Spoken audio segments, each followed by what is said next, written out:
Like, hey, I'm having a baby. Let's get that promotion in 9 months. Keep that curiosity. Relationships I've made over the years and friendships as well have come from, that initial curiosity. Go actually out and make those connections again. Try to overcome that imposter syndrome because you do probably know way more than you think you do. You bring more value than you think. Have that confidence, right?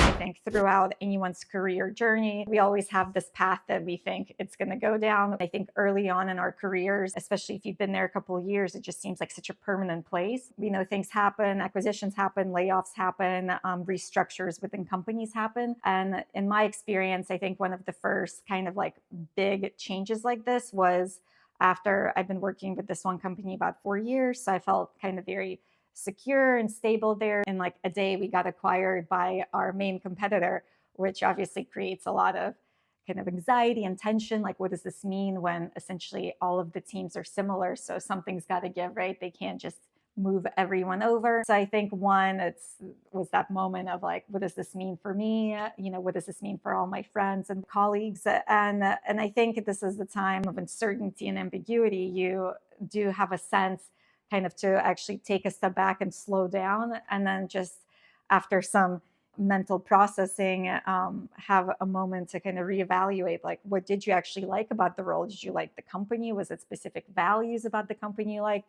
Was it specific kind of functions of your day-to-day remit? What were those pluses? And also, what were those minuses? What didn't you enjoy doing? And then, is this something that you want to continue on? Because I think a lot of times as we work, say, in one organization, it's almost just seems like you kind of see the next step. And here, there is no next steps. The next step is for you to make the next step. I took the time to kind of gather my internal dialogue and, what did I want to really take away from it. But then what was cool is like I actually had a new door open with this new company. And that door led me from Chicago, where I was living, to London, where actually my sister was living at the time.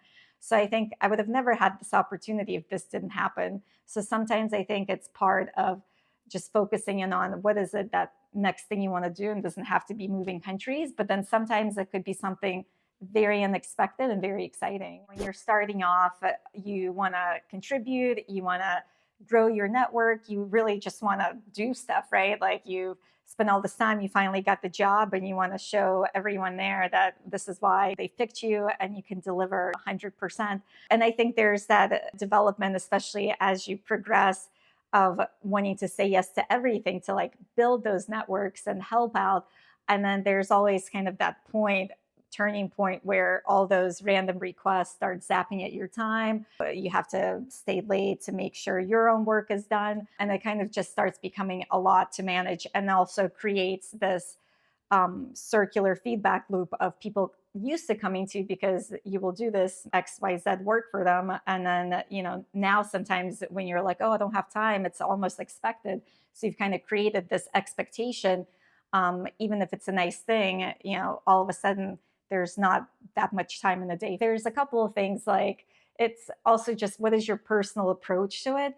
Because I think some of the, the yeses I said along the way actually did open up some doors and connections that I've made. So I think it's not as much of like deliberately saying like, no, I'm not going to help anyone, I'm just going to do my own work. You have to be open and flexible. You can set the right expectations, the right time management. So it doesn't have to be immediate, but you can say, hey, I can help you by end of the week. I can help you by end of the month.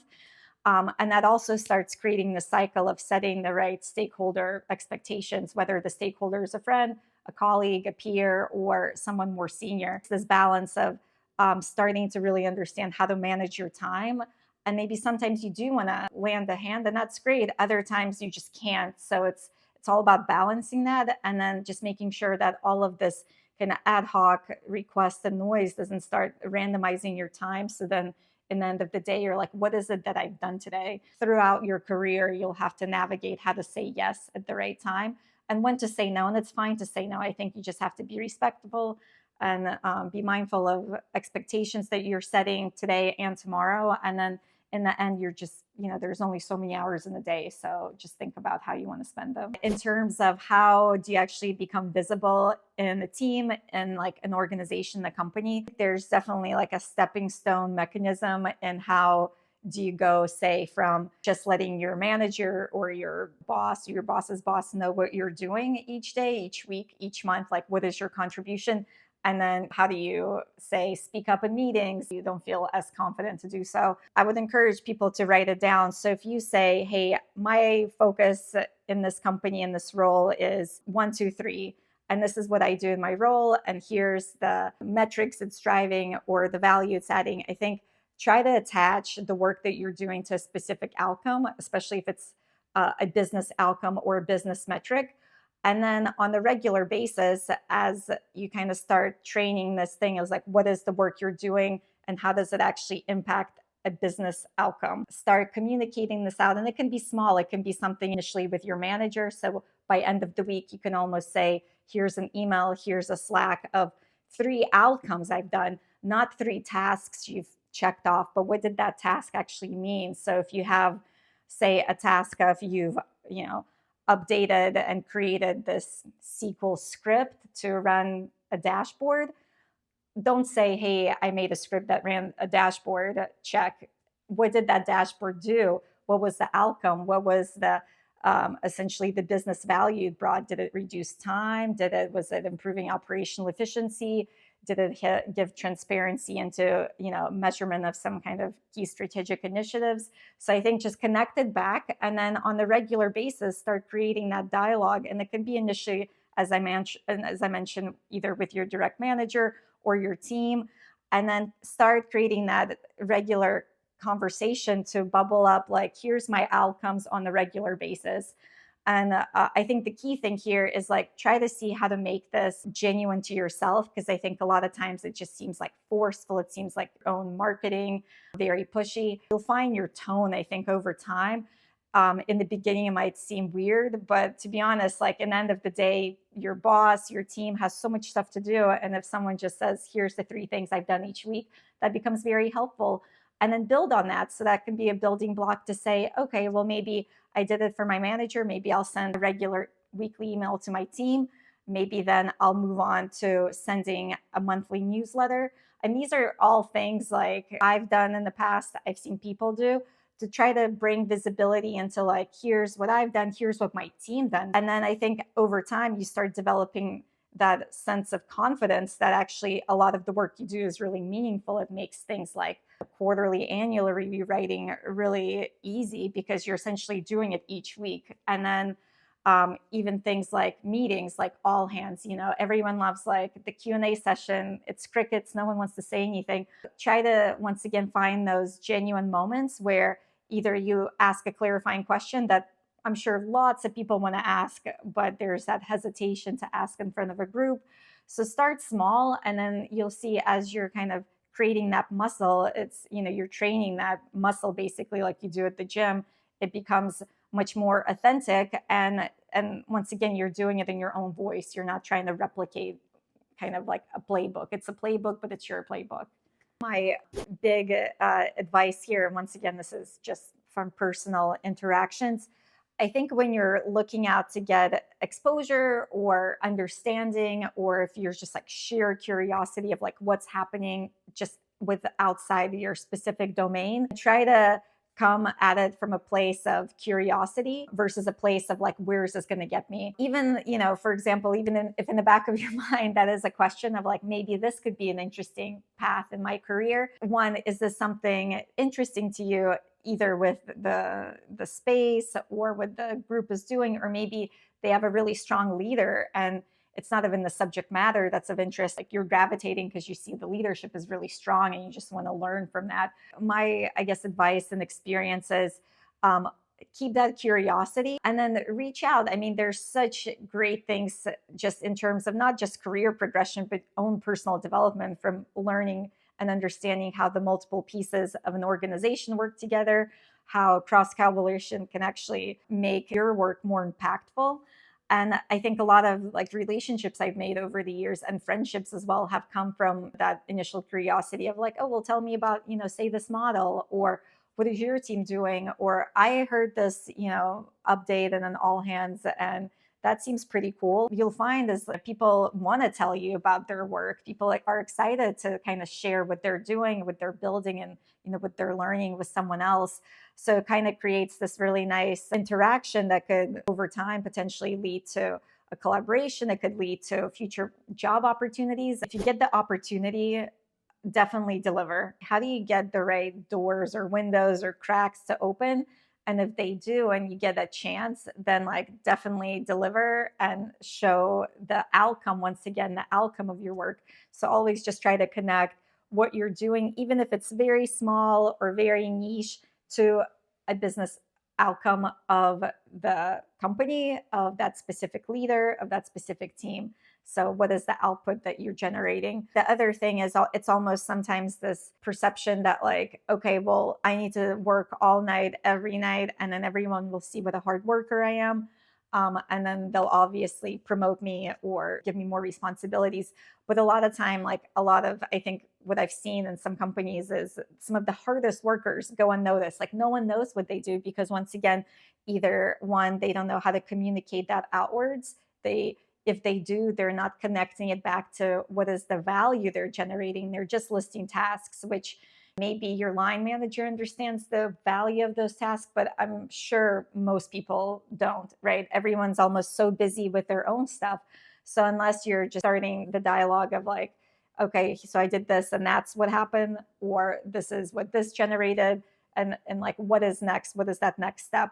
Then it really starts, I think, building on, oh, well, they're actually generating a lot of value. Where else can they kind of support or lean in? Do the work. You don't have to not sleep. Definitely take care of yourself, take care of your mental health, and then find ways to be a champion for yourself. When I got pregnant with my first daughter, it was actually quite unexpected, as some of these things sometimes are. And where I was at the time in my career, I moved to a team, and I was actually only working there maybe, I would say, just a little over a year. I've kind of brought in my expertise from my prior position. So I was really pushing for that next step because essentially, if I didn't take this job, I felt at the time that I should have been promoted, which maybe was a little bit naive as well. But when I found out I was pregnant, my immediate thought is like, okay, well, what does this mean for me in the next 9 months? Because you often see women when they go and leave for maternity leave, there's change, like either restructures, even just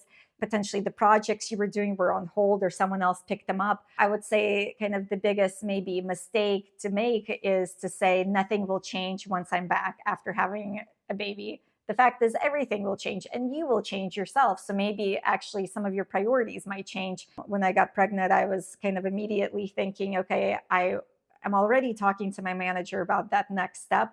How do I accelerate that? And really, I think, how do we start the conversation of like, what can I do to get promoted off cycle, which in some companies is not even an option. In some companies, there is that concept of like mid-year cycle promotions. One of the things that's, what are projects I'm working? Where can I lean in a little bit more to provide either bigger value or have a greater visibility to essentially advocate for myself to say like, look, I'm across all of these things. Like I need that next step in my promotion. One is having that dialogue and communication with your manager in terms of what you want to do. My conversation wasn't like, hey, I'm having a baby, let's get that promotion in 9 months or 6 months, at that point. It was about, hey, I want to be promoted by this next promotion cycle that's coming up. So how do we get from here to there? At the time, I think some of it is structuring your mind in terms of like, what does that time look like? What are some of the stepping stones that you can have to really anchor on either specific deliverables or specific projects? Hopefully, if you have a good connection with your either manager or your manager's manager, having that dialogue be a regular dialogue, not once a month, not once a quarter, definitely not once a year, but almost like a very repetitive conversation of like, okay, so where am I on this path? There's like a balance between being pushy about it and being just thoughtful and inquisitive. So I think once again, find what that balance looks like for you, and it'll probably shift a bit. But I think once again, if you can outline, what are some of the things you need to do, agree with it with your manager, and then track it. So almost say, well, I did X, I did Y, I did Z. Where are we? When you come back from maternity leave, I think one thing to keep in mind is don't expect everything to be the same as it was when you left. There's probably quite a lot of differences within the team, within potentially even objectives, and even the structure and potentially leadership. So there's a lot of variables that could be different. The first thing coming back is one, understand kind of who are your colleagues if they change, who is your manager or your manager's manager if they've changed. Set up those conversations, like get some regular catch-ups just to once again understand what is it that you're actually coming to. If possible, ask if there's any documents or any information that you can read up on the changes. But I think outside of just gathering that information is go actually out and make those connections again. Set up a coffee chat, have a lunch with your prior team, with your current team if those things are different, and then start kind of reestablishing yourself in terms of that structure. You can connect with your manager to say, okay, well, I'm coming back. What is like the one or two things you want me to focus on explicitly now? And then once again, just go back to stating the outcome you've achieved. Go back to going back on what is the value you drove while rebuilding your network. One is you are always more experienced than you think, even if you just started in the company, because you either have the experience that you've brought to the company from your previous roles. It's always this imposter syndrome where you think everyone else knows more than you do at the table, at the meeting. That's most of the time not the case, right? It's most of the time everyone is in a very similar position. They kind of have that same mental dialogue. So I think kind of step one, try to overcome that imposter syndrome, because you do probably know way more than you think you do. And in terms of like speaking up at those bigger meetings or to a leader within your team or within the other team, there's always that hesitation that you will say might not be relevant or the question was already answered. And a lot of it is just building up that confidence. And I think my advice is just start slowly. There's an option to post a question, say even in the chat, so you don't have to say it out loud. Try that. Prepare if you can, write it out before. I think some people are really good at stating things on the fly. Other people aren't. They need to think about it. So find that kind of which camp you belong in. And when in doubt, if you're thinking it, there's probably 10 other people in the room also thinking it. When you're kind of leading a project or it's your own kind of idea that you're really trying to onboard or productionalize or get off the ground, get buy-in to explore and expand. I think one thing is, what is that story that you've generated about why this project or initiative needs to be seen and heard? So I think about like, what is, once again, the story? What is the value this is generating? What is the output that this is driving? And there's probably going to be like multiple passes in terms of what is that key outcome that you're trying to push forward.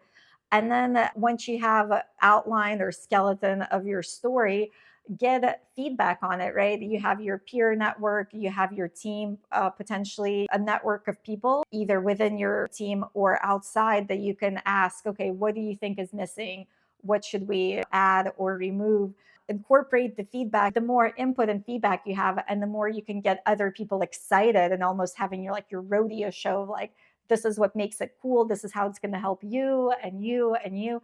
Then you create this really great momentum. So when that time comes, it's like, yes, of course, that's a no-brainer. Like, let's move forward. What's next? By nature, I'm a very curious person. And I think almost sometimes to a fault, where I just find so many things so fascinating, so interesting, whether it's work related or new tooling capabilities. There's just so much to learn, right? So I think while once again, you have to balance of not being randomized by your own curiosity, it's don't let something like that stop you, because sometimes I think it could open either new possibilities, new relationships, new friendships, but also put you actually on a much different track than you initially even thought about. And in my experience, I think I've been fortunate to kind of have my curiosity get me into certain positions that, if you look, there's no reason why the progression maybe doesn't even make much sense.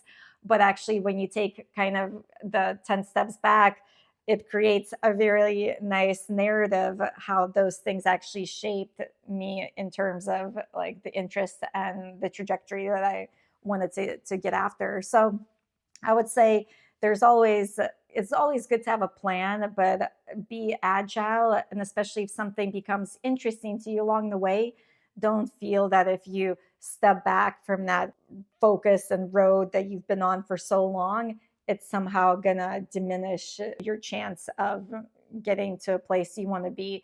It actually might make it either more richer or put you on the path that might be your next big thing, or actually might just be a really nice compliment to learn something along the way and to make really nice connections. There's a really amazing thing when you have various kind of mentors throughout your career journey. One thing is when we think of mentors, and this is, I think, like the pitfall a lot of people have, it's almost just needs to be this like amazing Hollywood relationship where they're guiding you, they're telling you like your next big steps you should do, they're really kind of coaching elements in terms of your development.